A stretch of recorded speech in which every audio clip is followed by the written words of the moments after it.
My name is Kayla Ireland. Welcome to the Inside Scoop of Living with Cerebral Palsy. This is a talk show about spreading awareness about this common difference. Today for National CP Awareness Month 2023, we have Betty Contreras, an in-home pediatric physical therapist in Manhattan and Brooklyn, New York, to discuss the different types and phases of physical therapy for CP warriors. She believes in helping children, along with their families, to find their strength and independence in order to live fully, explore the world, and play. Welcome, Betty. Thank you. Mm. I'm happy to be here. Yeah.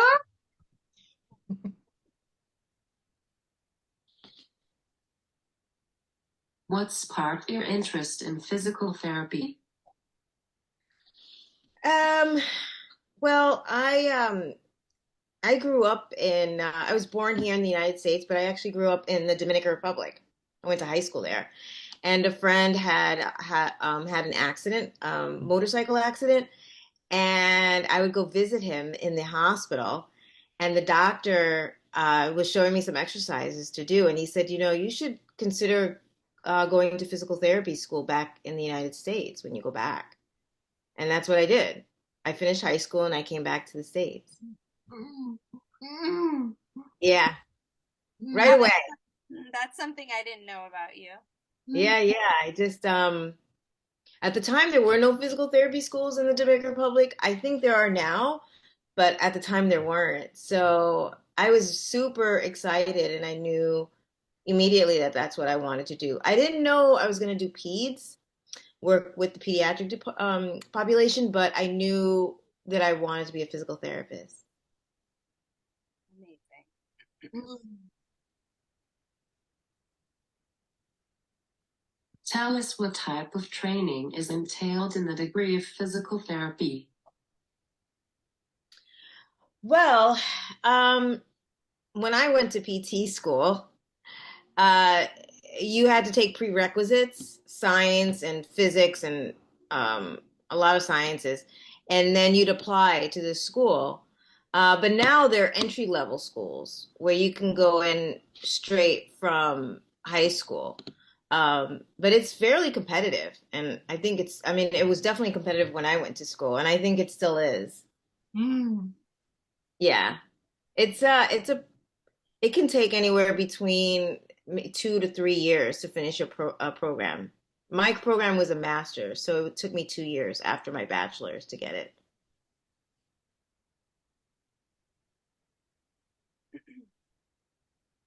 How many CP patients have you seen? Um, a lot. Yeah, more than I can count at this point. I mean, I've been a PT for a very long time. I can't tell you exactly how much because then you may figure out my age. But over 15 years, I've been a PT. But I started at St. Luke's Hospital in the city, and where I did adults, and then I transferred over to doing like early intervention, which was awesome. I'm so happy I got that experience. And then I started doing privates. But so I've been seeing all kinds of, different things with peds for the past maybe 12 years, 12, 13 years now. So there's been a lot from all ranges, age ranges as well. So, That's a lot. We've been, interviewing different people, and sometimes, the numbers are low. So that's, yeah. And it's really actually cool right now. I have one of my kids is about to go into he's graduating high school next year. So he's a junior. And I also have someone who is 3. So they kind of run the age range, right? So it's wonderful. Yeah. The development. No, for sure. And to know I play a part in that, that's just really cool. Yeah.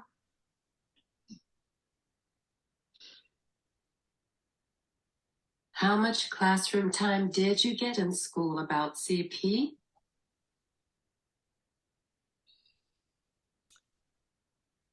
Um, Probably not as much as I wish I could have.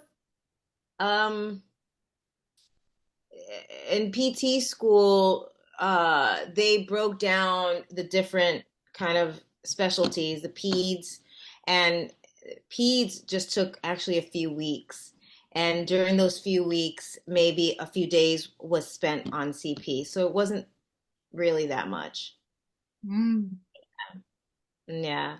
So most of my experience came from working alongside other therapists like Marcy or uh, occupational therapists, working with doctors and with teachers.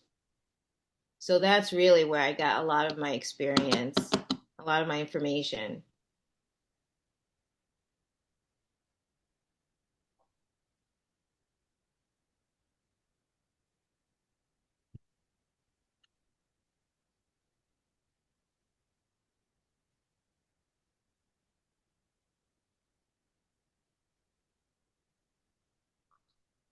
It is crazy to always hear how little. I agree. I agree. It's unfortunate. Hopefully that'll change, huh? Yeah. Yeah. Sure, like I see Dr. Sober at HSS. He used to be at Columbia, and he had a young man that was shadowing him that was interested in going into it. And I asked him, how much time did you get in the classroom to teach you about this? He told me 1 4-hour lecture. That was Yeah. it. Mm. Yeah. And that's going for orthopedics. Right. Yeah. Yeah. It's unfortunate. It has to change. It needs to change. Mm. Yeah, and then also like It was when I was a kid. yeah, and Yeah. then also just misdiagnosis or missing the diagnosis. Like a lot of kids we see, we say, is that CP? It looks like CP, or it's Right. presenting like cerebral palsy. So, Right. there's still a lot of, you know, mild cases that go undetected.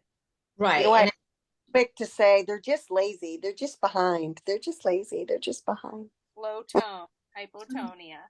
well, and that's where the education for therapists is so crucial because we are the ones that go in when there is some sort of delay at 6 months or at a year, and it's so helpful if we have the tools to kind of be able to have these conversations with the pediatrician. There could be something else going on. It's not just that, yeah, they just don't want to move, right? They're not Well, moving the way they should be. fairness, I work with insurance companies every day, and it is the insurance companies that want them to procrastinate on things, Right. instead of doing the proper testing. That the insurance companies are terrible with stuff like that. Yeah. Yeah, it's unfortunate. But I mean, the good news is I think that there are so many really great therapists that do advocate and will. I'm constantly reaching out to the pediatricians and having conversations like, I just think, you might want to, I think so and so should come back in and you could take a look, see what you think. Because, I mean, ultimately the pediatrician will spend, you know, 10 minutes with the child, and we are spending a lot of time, right? Especially as, with physical therapy.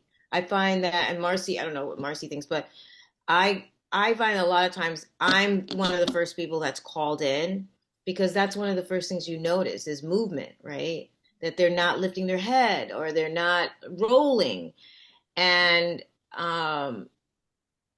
it's so easy for someone to come in and say, well, they just need a little push, as opposed to kind of really looking and making that assessment and making that call where you're kind of like, maybe this is something that needs to be looked at a little closer, right? Mm. Yeah, you know, so your first line of defense, if motor, is super early on that that's not happening. But then I'm the second line of defense at like 18 months or 16 months when they're not speaking. And then I notice those motor patterns that were missed by the doctor, by the parents. So, you know, those motor patterns are missed because, you know, they just are, you know, because they just push them along or they just put them in a seat or stroller or whatever, and they miss those steps. So then we have to go back to like I always have to make the PT recommendation. Right. Right. Yeah. Yeah. Your first line of defense, then I'm second, and then Mm. second goes back to first. Sure. Motor. Yeah. You'd think it would be easier now that a lot of people don't need referrals to see a specialist. They could just make their own appointment. Right.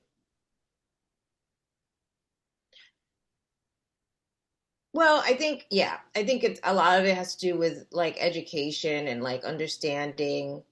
But I will say, like, a lot of my parents they'll come back to me later on after I've started to treat their kids, and they're like, Betty, I had this feeling, Mm. like they have a gut Because feeling. you don't want to ever second guess a doctor. They went to school, and it's not you're second guessing them. They're just busy human beings, and everybody's human, and they miss things. Right. Absolutely. Absolutely. Does So that's evaluation why I think it's important. I'm sorry. Mm.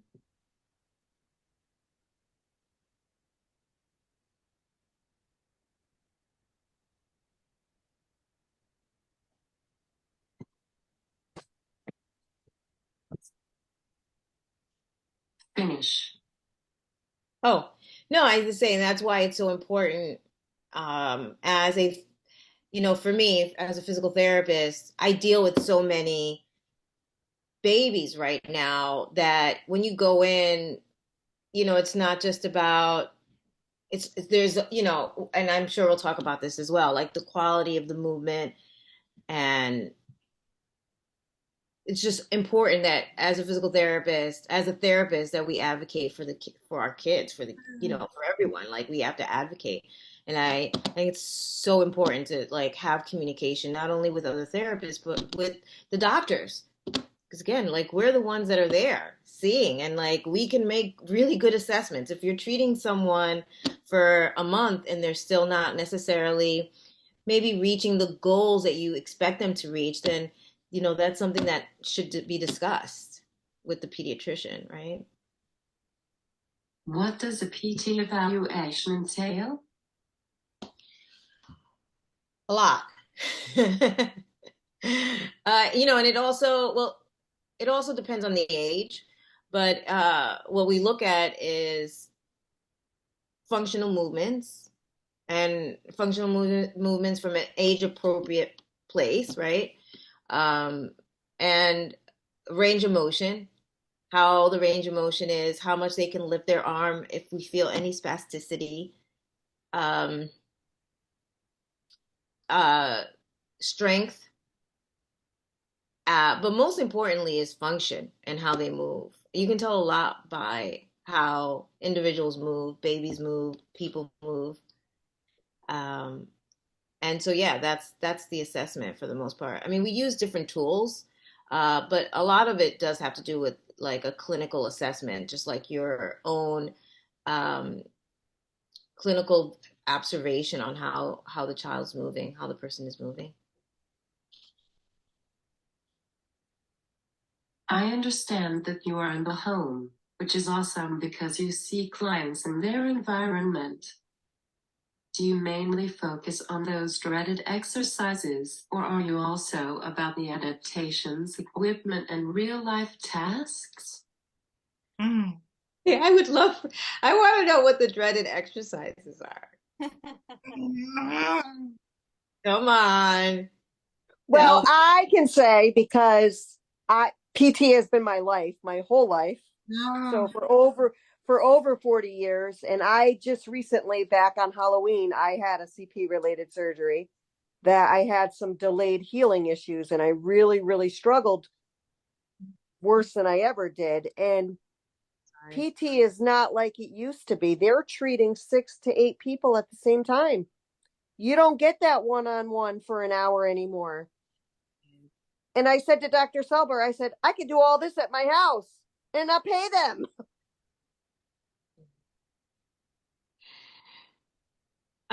Okay, yeah. That's So true. so in-home is better because you're getting the one-on-one, right? Absolutely. And you're getting the one-on-one, especially for my population, and I guess it's for everyone. You're doing and it's also a lot more carryover because it's being done at home, and you can use the things that you have at home, right? Right. Um, so yeah, I think that it is important. Look, I think that there is a place for those humdrum exercises. There is, but I definitely think that those boring exercises, or those like exercises that you're like, oh, come on. I think sometimes they are very important because they do help at times build you up to whatever functional activity we want you to get to, right? Yeah. Yeah, I do those exercises that they gave me at home, but I would love one-on-one. But when you're an adult, as you know, they kind of, once you turn 18, they're like, yeah, see you later, goodbye. Like, they don't do that stuff for us anymore. And they It's and they really should, because it it is really very should. functional to have somebody come and work with you at home using These your. girls can tell you, like, I literally was supposed to be pushing a walker for 3 weeks, and I'm almost 5 months out, and I'm still pushing a walker. Mm. And I'm normally ambulatory about my own. So it's, from my standpoint, it's really frustrating, but for some reason, my body just didn't heal good this time, like it has. Right. No, I'm sorry to hear that. But I That's am getting better now. I think, for whatever reason, my body doesn't like the hardware in there, and it's going to have to come out. But I can walk short distances without the walker, so I am improving, which is finally. well, that's great. But I mean, I put in probably 2 hours a day, a home PT, and then I swim 5 days a week. I go swimming in a heated pool because it really helps, you know. That's wonderful. Yeah. But even that, they don't offer that anymore as a PT program. I kind of had to say, hey, I think this will help me. But that's only from my whole life knowing what worked and what didn't. Right. How do you accommodate other environments like school and the community? Um, when you say accommodate, do you mean, so most of the patients I have, I see them at home, and um some of the young, when they get a little older and they are ambulatory, I will see some of them in the playground, mostly to teach the caregiver and or the parent activities to do at the playground, because it is functional, right? As you get older, you want to go to the playground. um, and there's usually a school PT involved, and I'm usually the PT that sees them at home. So, I mean, there's communication between me and the school PT, but in terms of like activities, most of my activities are done at the home, because a lot of the right now, especially a lot of the kids that I see are um, still either not in school yet, or yeah, just very young. So it's mostly home visits that I'm doing right now, and it's just, yeah, because of the And I age. And think it that rotates. I work with a lot of kids who we need a school PT, or they get PT at NYU or a hospital, and then there's no carryover into the school setting because they're a hospital based therapist. So for someone like Betty, if I say, oh, Betty, can you come take a look at my client? They're at school and they're having trouble navigating. then Betty sometime will come and do that. And that's the perk of working in a home and having the flexibility, because right now I'm dealing with that with a client where, really struggling with his environment, and the PT is in the hospital. So how is that, you're more restricted. So Yeah. Actually, and it just made me think about one particular child that I'm seeing right now, who I saw him in the home, and then he did wonderful. He did really well. And then I got a call a few months ago. He's at school. He's 6. He's at school. Presents completely different yeah. to the person I saw at home. Why? Because, there's so many other things going on. There's other kids around. He's smaller than the other kids, so he feels very overwhelmed. So this was kind of a situation where I needed to go to this school and to kind of like help and figure out with the teachers how best to like help him in the classroom and in this environment that's so different than home, right? So yeah, so that happens at times. So Good example.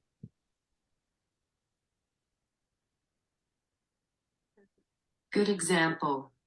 oh, thank you.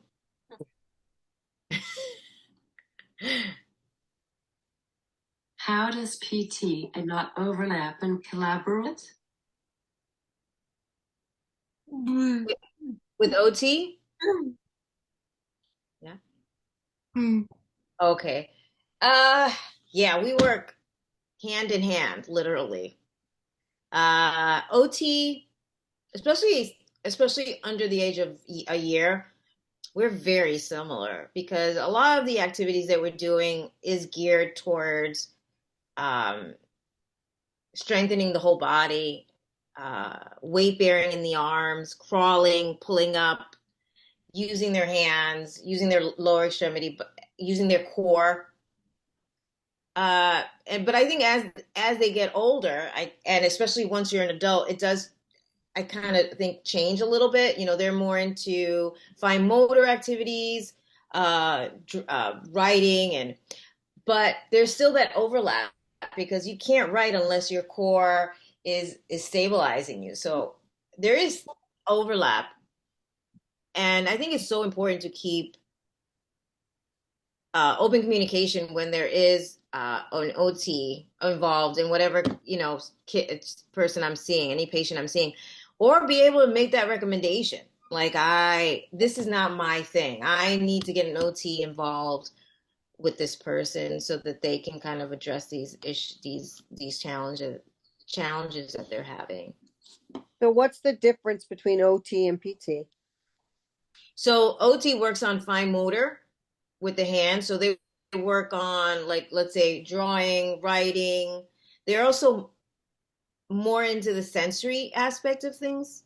And PT, we are more to either like lower extremity, where we work more on the walking and the jumping and gross motor activities like that. Yeah. In the gait. They're very intertwined. I remember having both when I was little. Oh, you do? Yeah. Remember you did with the OT? Fantastic. Like picking up marbles and stuff like that. Right. Playing with blocks. I remember all that when I was little. Yeah. So But I was diagnosed at 9 months old, so wow. I started very young. My mom had 7 kids, but I was number 4, so she knew something wasn't right, That's amazing. At 9 months. Yeah. At hospital, that's where I was diagnosed, at UConn. Yep. Wow, that's a good catch then. Yep. Well, Yeah. my mom was persistent, so she's like, nope, something's not right. She's not hitting milestones. So. I mean, if I was the first child, it might not have gotten caught as quickly. But when you're number 4 and the first 3 do things and then the fourth one doesn't, you kind of know something's not right. Right. So an example of what you were saying, like I think you said picking up marbles. No, picking up. Yeah. So in OT, we may do the same activity. I could have a person, a child picking up marbles, but my reason would be I'd maybe have them either sitting on an unlevel surface or standing on an unlevel surface and picking up marbles to work on their balance, their core, their, you know, as opposed to the OT that would really probably be working more just on their fine motor, being able to do that and their vision, right? Mm-hmm. So that would be kind of like how we could be doing the same activity, but for different reasons. Or just like how my desk is adjusted. Yeah. Yep. What equipment can PT help you get? All kinds of equipment. We can help you with walkers, with wheelchairs. Um, we can help you with desks, with chairs. You name it. We could. It really depends on the age and what's, at that point, what the person needs just to be functional and to be independent. I have used a stander, leg braces, walker, and both a manual and power wheelchair. Whoa. So you could probably teach me some stuff, Kayla. You probably know more than I do. It's a lot. It's a lot. And she'll tell you. Yeah, I'm sure. So when did you start using the walker? How old were you? I got my first walker and manual wheelchair around 4 years old and power wheelchair at 6. Okay. I was there for all of it. Or no, yeah, for the wheelchair and the walker, and she was like running, Like, bookie, like sprinting down the hallway. And then the wheelchair too. I'd be like, "You're getting a speeding ticket." And the first device, her talking device too, Oh, right? God. Yeah, that's amazing. yeah. The device was a project. She still yells at me about the device. And now just think it's a simple iPad. Yeah. Yep. Steve Jobs. He's all the difference. Track 2. Yeah,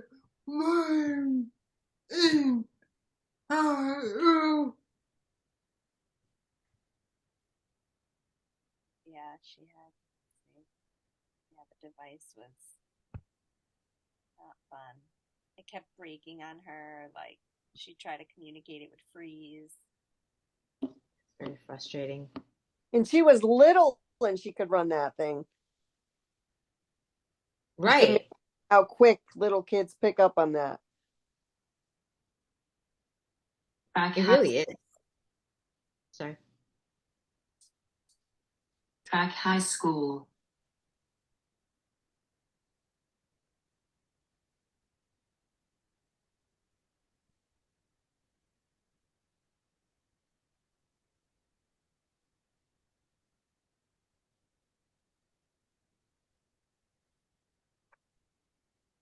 And I ran. Oh yeah, she ran in high school in track with the walker. Really?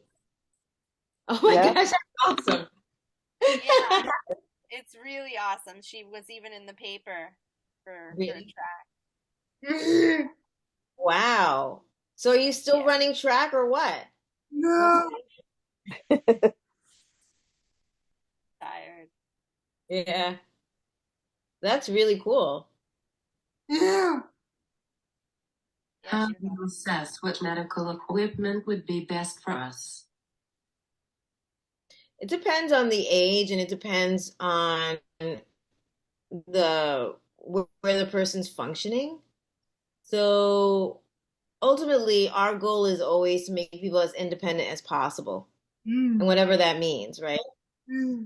We want you to be as independent as possible, safely also, right? Safety is super important.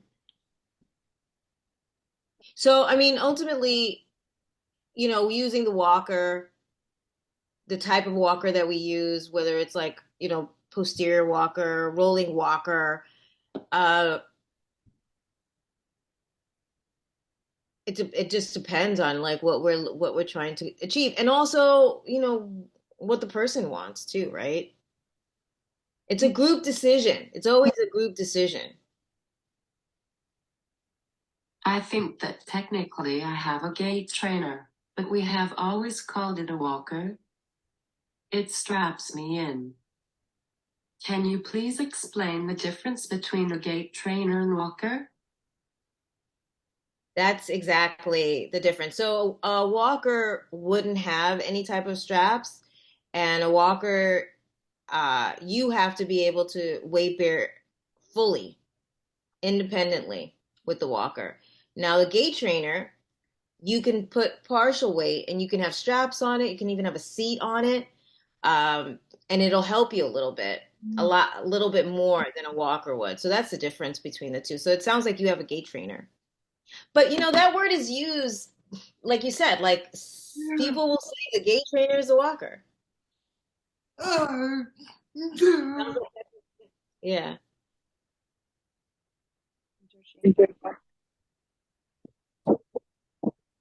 Katrina, did you have any other equipment other than a wheelchair, walker, and leg braces? So I never was wheelchair bound. I mean, I'm sure I had one of those oversized strollers because I was behind. So I do remember, and I have pictures of a walker that was behind me. It Yeah. was like yeah. And then I had Gait Lab. I was the guinea pig when Gait Lab came out. I was like the second patient that did it. I had Dr. Gage, and he rolled out the Gait Lab. And then I had a series of surgeries, and I used a walker for a couple of years, and eventually became ambulatory where I didn't need a device. So I'm grateful for that. Do you remember how old you were when you became ambulatory? Like independent? I was in first grade, Okay. but I stayed back in kindergarten, so it was really second grade. I see. Getting a lot of PT at the time? Do you remember? Were you getting like a lot of PT? Like, Time school and outside of school. yeah. We used to ski together. She's on Really? Yeah, I want to get back into it. Dr. Selber said next winter. ski with those poles. She had skis with poles. We used to go skiing. So Wow. they're loft strand crutches with little skis on the end of them. That is so cool. Yeah. They call outriggers. That's what they're called. And we had Marcy trying them. Remember? Really? How did me you do, try. Marcy, with that? He was way braver than me on those skis. I was like, yeah, she would like fly down the hill. I'd be like, where are you going? I'm taking my time with my Where are you fly down the hill. I'm like, pizza. This one's like flying down Yeah. That's awesome. So that's my goal, is to get back on skis. I did do it competitively for a while. I'm not that daring in my 40s, but I do want to get back into it for fun. But I won't do the giant hills that I used to do. Just maybe the bunny hill, and then the one a step up from that. Bring me. Yeah, she was. Yeah, that's wonderful. And that's a great goal to work Yeah. towards. I like that. I really So I got my driver's license in my 40s, and I don't use any hand assist or any devices. So wow. that was one of my big goals that I did almost 2 years ago. And then now the skiing is my next one. How do you determine whether a power and or manual wheelchair is appropriate? There are a few things. Depends on where the space is, how much space the person actually has in their home. It depends on if they have upper extremity strength to use a wheelchair. Wheelchairs are tough. You have to be pretty strong, right? Uh, You are build like diesel arms though. yeah, you will build diesel. I agree. Sometimes I want to build my upper body. I should just be in a wheelchair for 3 months because you'll be so strong. That's true. That's true. So yeah, it depends on if the person can use their upper extremity not only to like propel, but also on a cognitive level. Like, can they maneuver the wheelchair? Because they're not so easy to maneuver either, as opposed to a motorized chair. Um, so those are the big differences if the person has upper extremity strength and how much um, control they have of their lower extremity as well, and core. Because you So definitely need. how hard is it for you to get to an insurance company to pay for those? Yeah. Haha. Yeah, not easy. No, yeah. And how does Yeah. when our splints are appropriate? And how does splints help a person with CP? Well, splints are very helpful if there's spasticity. It can help with alignment. It can help with um, yeah, and avoiding maybe contractures. But people have to tolerate them, and Oh, some. the AFOs are terrible. I remember Yeah, I not know that's the a thing. good experience. Ah. And they Yeah. just gave me another one to try to give me support, and I can't find a shoe to fit it. I have 17 pairs of shoes, and I can't find a shoe to fit the brace. I know. And even nighttime braces, I feel so bad having to tell. I know, I know. You got to wear this big thing on your foot when you try to go to sleep. I can't. There really should be at this point, like a better way to deal with some of this, right? I almost feel like, how is this even so like antiquated? There must be a way.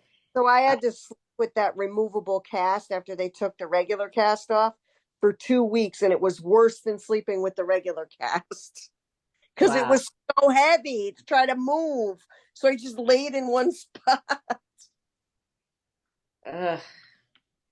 But yeah, so I have an AFO that I have yet. I've had it for 2 weeks. I can't find a shoe to fit it.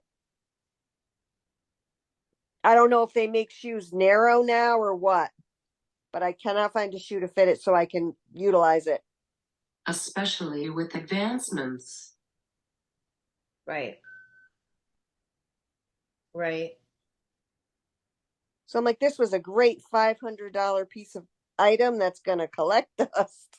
What about like New Balance? New Balance are they usually can you can usually get like a wide, or is that not your thing wearing New Balance? I don't have I think I'm going to have to buy 2 pairs of shoes, one wide, one, because the other side's not going to fit then. So I think I just have to buy two of the same pair of shoes, 2 different sizes. Wow, The that's a problem good you have company to, right there. you have to take, I should come in, Kayla and I should go into business and create shoes for AFOs. That's what we should do. That is, and that's what I'm saying. The people who go through it are the people that create these projects. Yeah. I'm an So investor. that you have to Yeah. take insole out of the shoe, so I can't go into the store with a brace and rip the insoles out to try it. So I have to buy them, bring them home, take the insole out, see if it works, and then put the insole back and return them, because I can't go into the store and rip it out. And I'm not damaging it, I'm just taking it out, but they won't like it if they see me doing that. It's so ridiculous. Yeah. I agree. But they don't hurt now. They line them with this foam in the inside. At least where they did mine. Mine's all lined with foam. Yeah, like memory foam. Right. So I'm like, where's this been all my life? Because I just remember them digging and hurting. Like they used to put that brown sheepskin, and that didn't do anything. That's right. That's right. That has come a long way. I think also, right, it's not, they put a foam, but I think the material's different now too. The actual material for the AFO. To me, it looks the same. Does it? The plastic looks the same, and the way that they mold you for them is the same. Like I remember, like when he did it, and my doctor, he's the sweetest man ever, but he is very particular. And when they were fitting me for it, the guy was like, oh, well, she can't do this, so I'm going to do it this way. And the doctor was like, no, I want to hold her foot in the spot it's supposed to be in while you make the molds. Wow. And he was like, he makes them come to his office and fit me in his office so he can watch what they're doing. That's wonderful. Yeah, no, he's a good guy. He's great. He was on our podcast last week. Oh, really? Yeah. Where are you located? Where are you? I live in Connecticut, but I go to the White Plains office. I see Right. Dr. Felber. Okay. He used to be with Weinberg Cerebral Palsy Center, but when he went to HSS, I followed him. So do you know Dr. Roy? He used to be he retired, and Dr. Selber was his replacement. So Dr. Roy's in China now, opening CP centers all over the place. He retired and moved there. And Dr. Selber's going to see him, and the goal is to get them both on the podcast together. That's wonderful. So to see, because China's way behind the U.S., so Dr. Roy is consulting out there and teaching them. So it's pretty cool. That is so cool. Dr. Roy was awesome. He's still awesome. Marcy, But do you Dr. want Felber is like a copy, just Marcy- a younger version. Oh, Marcy, do you want to go to China and teach people about therapy? I could hook you up with a connection.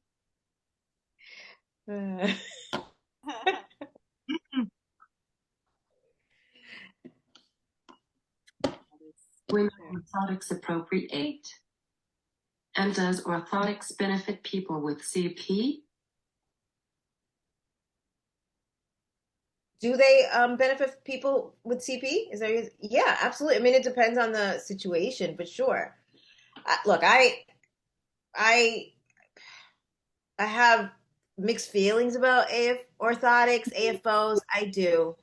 I am right now. I'm thinking of one of my kids he's actually 17 now, and for a long time he wore AFOs. And to be honest, we took the AFOs off, and isn't that much difference in his walking without the AFOs. I think it just trains your foot to be in the right spot. I think that's because I asked Dr. Summer, what are these stupid things good for anyway? Yeah, I mean, I think it really depends on the person too, and I think this particular person wears night splints, and he's actually fine with the night splints. I guess because he's so used to them. But the AFOs, he was always having problems with them. And but now he walks without them, and he actually does really well. So I think it depends. I think that I think sometimes people just look at situations and they may decide to put AFOs just to put them on because that's what you do. But That's the sometimes norm. it really is. Overbracing is kind of a thing. So I have a tendency of waiting longer and just trying to strengthen, and not just the foot, but everywhere. Because you'd be surprised at how many times, not obviously there are situations that you do need to brace, but a lot of times that there is like a sensory component, or there really is just a strength deficit at their core, which really affects their gait. And so, yeah, I Yeah, the will. reason I was given one to try to support my ankle so that I could be ambulatory without the walker. Right. And he says it's temporary. It's temporary. I'm like, I'm going backwards. But he's like, Yeah. no, it's temporary, just to try to get you to progress a little bit. And then when you're good, you can just get rid of it. And you'd be surprised how many people do very well with high tops, and a little bit of a heel lift, maybe. And big difference than wearing an AFO or SMO. Yeah, and I work in an office. Like I have to wear these gaudy sneakers. Like I don't like I had high boots on today, but I'm pushing my walker. The phases of physical therapy are infancy, toddler, teen, and adult. Why is it important to acknowledge them when working with a lifelong difference? It's important to acknowledge them, based on where they are in their, well, because what we're working on is making them functional, and you want to work on goals that, whatever it is that they want to work on, Kayla, whatever it is that you want to work on now, may not have been something you wanted to kind of do 5 years ago, right? And maybe something that you want to work on in another 5 years may not be what you want to do now. And I think it's just super important to work on, like you were talking about skiing. Next year, maybe going skiing. Like these are things that, you want to work towards. I Um, wanted to do it last year, and then I had to have this surgery, and I wanted to get it over with. So, and I do have to have a hip surgery, but after the recovery with this, I am in zero rush. I will right. just tolerate it the way it is until I can't tolerate it anymore. Because this gave me a run for my money. Like I normally am bounce back. This I did not bounce back from. No. But this was a big surgery. I mean, I had a tibial and femoral osteotomy, and I had a bunion when I was 17, and they didn't fuse the bone properly. So I had like 7 procedures at once, because I was like, can't we just do it all at once because it's on one side? Well, maybe that wasn't such the brightest thing to do, but it's over with now. So did you go to like a rehab right after, or did you just go home after? So I could have went to a rehab, but they gave me this beautiful block, right? And it just hurt just a little bit. And I said, oh, this is great. I was moving around and all of that. And I said, this is great.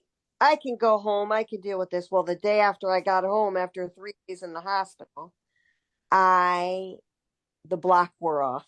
And I was like, holy cow, what just hit me? Because that was the most painful thing I ever had done in my life. Like I had my son I had with no drugs, and I would do that every day of the week for a week straight before I would have the surgery again. Right. And if he told me I needed the other side done, I wouldn't do it. I would not do it. Right. But There's so many types of PT. Aquatic and hipotherapy. Katrina and I both have done aquatic therapy. I have done therapeutic riding and equine assisted activities for most of my life and love it. What are other types of PT for clients with CP? There is quite a few things. There's different types of therapy that you can do. There's medic, which is, but so a lot of this is more for young just to get them to walk or get them as upright as possible, right? And as functional as possible.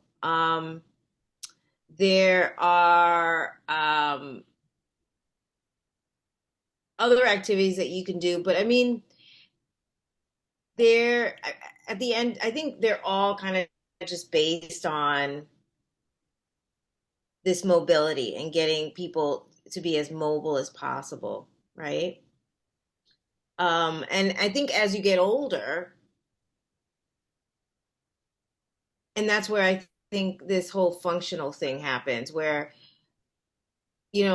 what your goals are. I have kids that go to a rock climbing wall. What? I have kids, yeah, here in the city. I have two kids that go to a rock climbing wall, and this is a special program. Or they go to soccer classes, or I mean, it's just endless. I have kids that go wish to cross. personal trainer that would work with people like me, but they all go like this, like Actually, my 17-year-old has a trainer that he sees at Crunch, and he looks great. I mean, he's gotten so strong. yeah, because people are scared of us. But I wonder, I mean, it's just that's unfortunate because there's no reason to be, It's just right? not That's educated. actually something it's educate, and that's actually something that should, and that's what I mean. Like, I feel like that's something that really should be advocated for. Things It's like, lack of knowledge, and that should happen when they go to school. Like, they should touch more on it because it's more common than people think. absolutely. It's like, I forget what the ratio is, but it's high. It's like 4% or something. So out of every 100 live births, 4 are born with CP or something like that. It's pretty high. Right. It is easier to do activities.